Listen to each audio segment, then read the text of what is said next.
what I'm saying is you can create the process for yourself, by engaging with teachers and looking at what's possible and how, depending on your circumstances, if you're older and you're retired and you have time, use it. You know what I mean? Don't let it pass, right? And if you're not older and you don't have that much time, then prioritize your time, because if your well-being and your mental health and your emotional health and the quality of your life is important, then you have to act like that. You have to study and you have to practice in order to promote the possibility.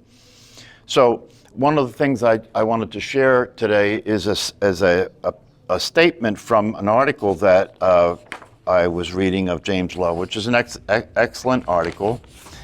And in this article, he's talking about the relationship between meditation and mindfulness and psychotherapy. And so see if you can relate to this, see if you can identify with this, because I've talked about this. And when I read this paragraph, it's like, oh, this is good, because it's validating that I am saying things clearly about the relationship between psychotherapy and mindfulness. He says here, for example, with the intentional practice of mindfulness of the breath, attention, once it is securely focused on the breath, it is no longer available to reinforce habitual memories such as those of neglect in childhood. So he's talking about here how you use mindfulness to do psychotherapy on yourself, how it works. He says, with the intentional practice of mindfulness of the breath, attention, once it's securely focused on the breath, it is no longer available to reinforce habitual memories such as those of neglect in childhood. So basically what he's saying is that if you learn to pay attention, and if you're interested, right, in working with your trauma or working with your memories, that you can pay attention in such a way when you see that material coming up, that you can move your attention away from the material. Moreover, any effect resultant from that neglect is deprived of reinforcing intention. It's deprived of reinforcing intention. So if you have a thought that's coming from some past experience or some upset, right, and you deprive that thought of the energy that it would otherwise have to reinforce that as a trauma, right? Reinforce that as a pattern, right? It's deprived of reinforcing attention. The withdrawal of attention from these emergent phenomena causes them to gradually lose their seductive power. Seductive power. Thoughts have a seductive power, right? They attract your attention, right? Because they may be thoughts that have to do with fearful experiences. In this way, the seeming giveness, density, and validity of habitual configurations of subject and object, self and other, are gradually lessened, allowing more access to the as yet unawakened potential of aliveness. So he's saying that this process of waking up and realizing your true nature and being who you really are, the process of that, right, is dancing with your mind. It's dancing with your habitual patterns of thought, right? And so as you practice this and you're using your attention to move it away from thought, you're developing the power, right, to do psychotherapy with yourself. Because if you're paying attention to the thought and you recognize the content of the thought, right, is useless or hurtful or unproductive or unrealistic, right, and you withdraw the attention from that thought, you're withdrawing energy from that thought that would otherwise reinforce it, right, and cause more of that to happen, you see. Without any way of intervening, neurotic behavior can become psychotic behavior.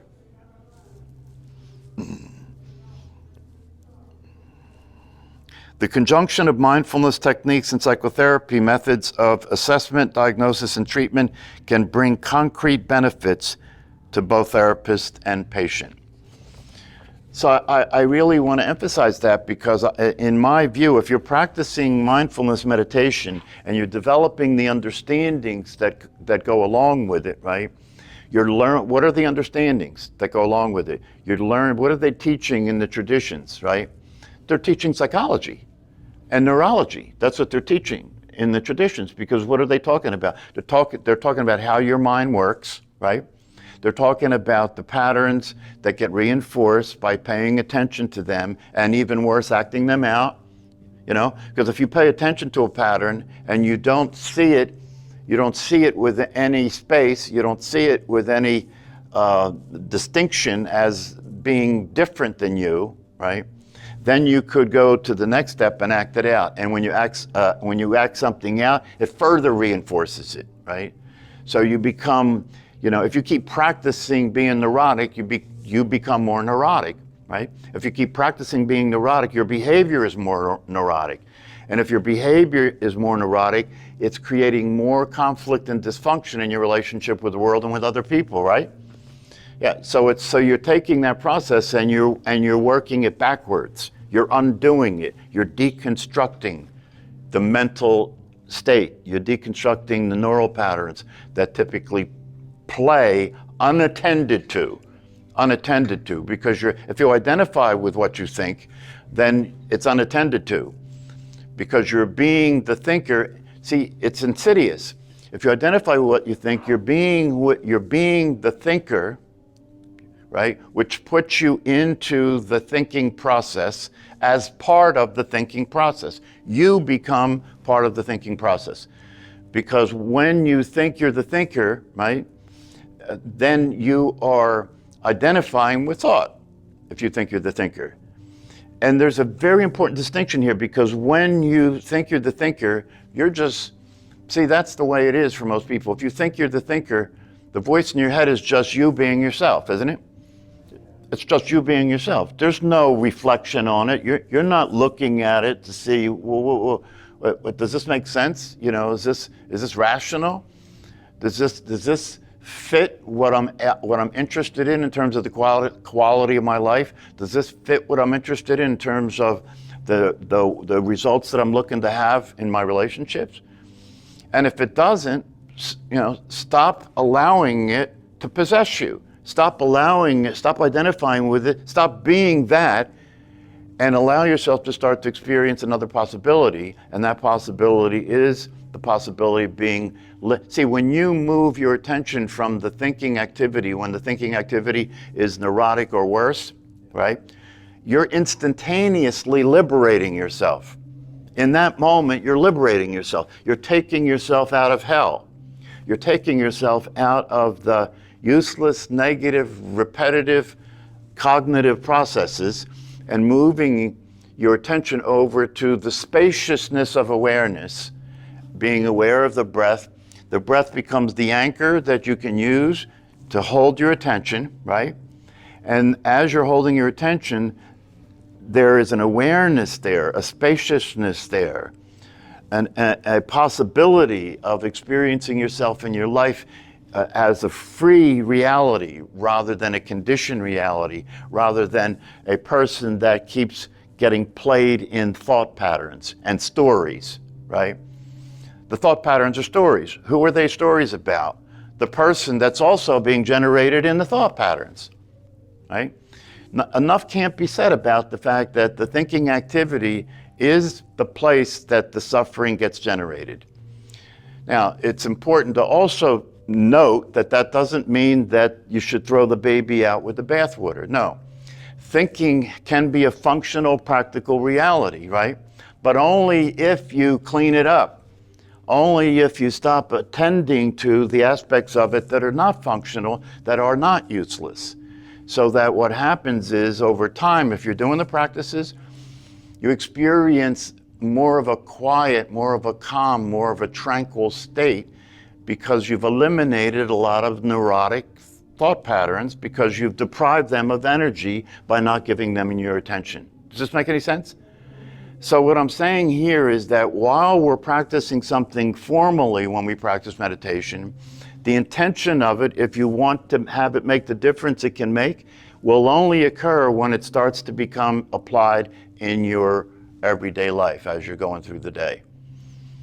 It gets easier to do that, to be, it's challenging to be mindful when you're in the world and things are stimulating your reactions, right? It's challenging when you're pissed off to be mindful, right? Or when you have any strong emotion, or when you're engaged with life and you're in conflict with people and you're in the middle of the fight, you're in the middle of the battle.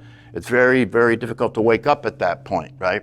So the formal practice is where you're practicing to strengthen your ability to wake up, to strengthen your ability to notice what's going on, to strengthen your ability to become present to the reality of your life. Not just the reality of your life as it's occurring in the world, and not the reality of your life as it's occurring in the story that's generated in your mind, that you are living inside of, right? You're living inside that story, right?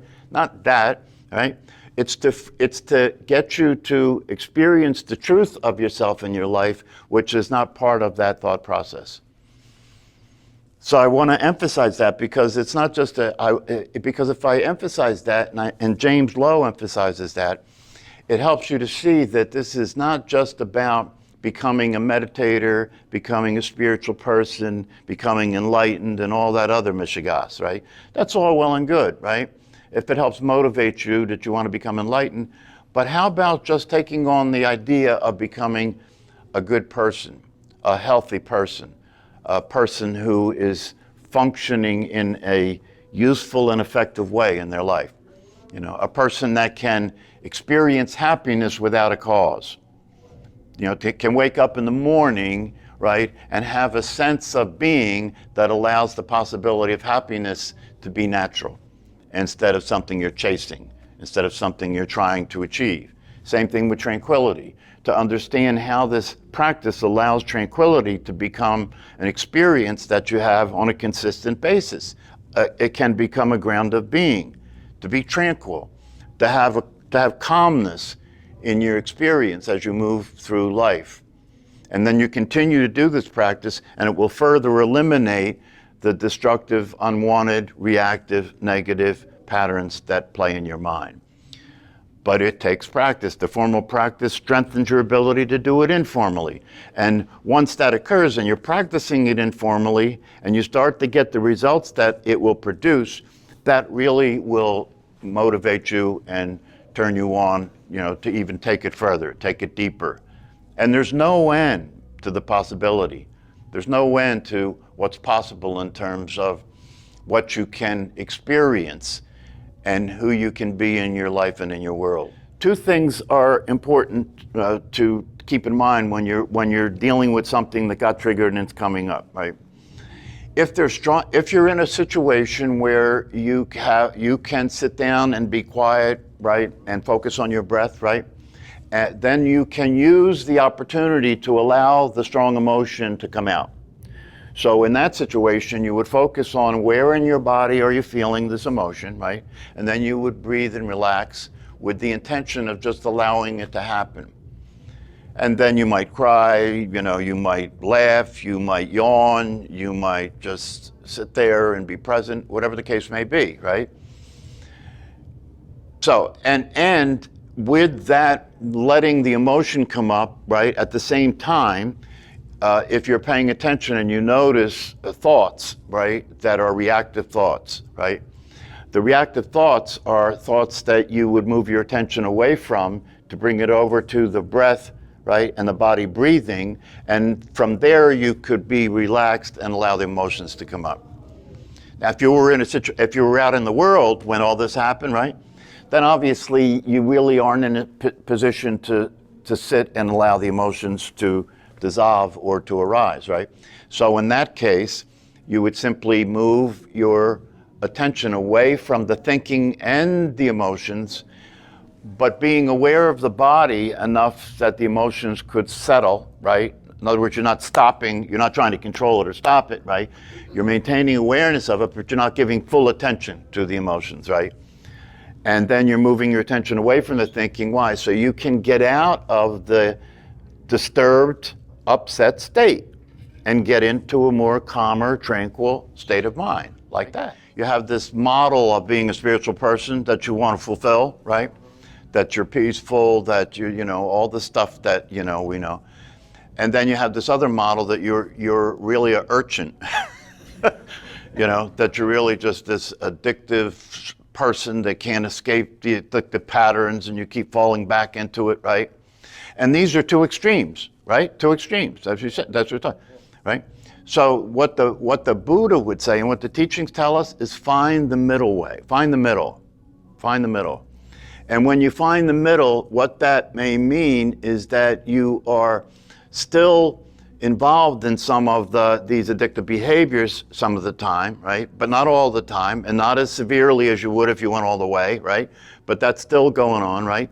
And then you have the teachings and the practices from this other spiritual point, right? But now you're in a place where there's more of a manageable reality there. Over here, it's not manageable, it's too extreme, right? Over here, it's not manageable, it's too extreme. That would be the monk, right? That would be the monastery, right? Somewhere in the middle is a place that you can be present that's not extreme, that because it's not extreme, it's more manageable. It's more manageable. It's not so extreme that it's pulling you this way, it's not so extreme that it's pulling you that way, so you can hover there, so to speak, right? And that's where you want to allow yourself to experience where you are. Because that's a place where, as you said, that's a place where it's more possible to be mindful. That's a place where it's easier to see what's really going on. Over here, you're blinded by the addiction. Over here, you're blinded by the extreme, you know, practices and so forth, right? That's one of the reasons they say sometimes the people who are on the extreme side of things in a monastery, right? Are not as able to do the work successfully because of they're living in an extreme version of it, right? And one of the things that happens in monasteries is because of the extreme version of it, right? You have what's called the spiritual ego, and all the monks are going around competing with each other spiritually. So it's just the same mess, except it's in a monastery. And I've talked to monks about this, and they say it's true. You know, even in a monastery, the personality finds a way to exist, and badmouth other monks, and you know all the other stuff that goes on. You know, these days medical marijuana is considered an acceptable drug to take, just like prescription drugs, right? That's why it's called medical marijuana, right? And I find it more and more the case that a lot of clients that come in for psychotherapy have a medical marijuana card and take medical marijuana in some form. Smoke it, or you get pills, oils, smoke, you know, all, yeah, Gumby bears, all the jazz.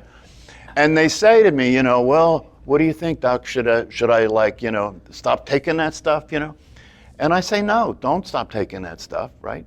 If it's helping you sleep, it's helping you relax, right? It's the same thing as when people take antidepressants or anti-anxiety or benzodiazepines, right? It can be helpful, right, to help you to be less stressed so you can do the work. And so I wouldn't say to stop doing whatever you're doing. Keep me advised, you know, tell me how that's going. Tell me if it starts to get extreme, you know, we'll work with the whole thing. We'll find some middle ground where you can do this work like that. And that's what I would advise you to do, you know, don't just let things go on the way they're going on. You know, be an active agent in your life in terms of having the intention to work on yourself, to work on your personality, to clean up your act. You know, it's like they say in the Buddhist tradition, wake up, but then after you wake up, don't assume the job's done. The job's not done at all. Because the awareness that you've wakened up to can't enjoy life, because what's in the way are all these neural patterns, right? And all these triggers and all these reactions and so forth. And so when that happens, a lot of people who are awake, who do know who they are, right, start getting crazy and complaining, well, you know, I had an experience of being awake. I had an experience of seeing who I really was, right? But then everything got crazy again, and I got depressed or I got anxious, you see. See, that's a person who, while they may have had an awakening experience, right, they didn't see that that's not the whole story.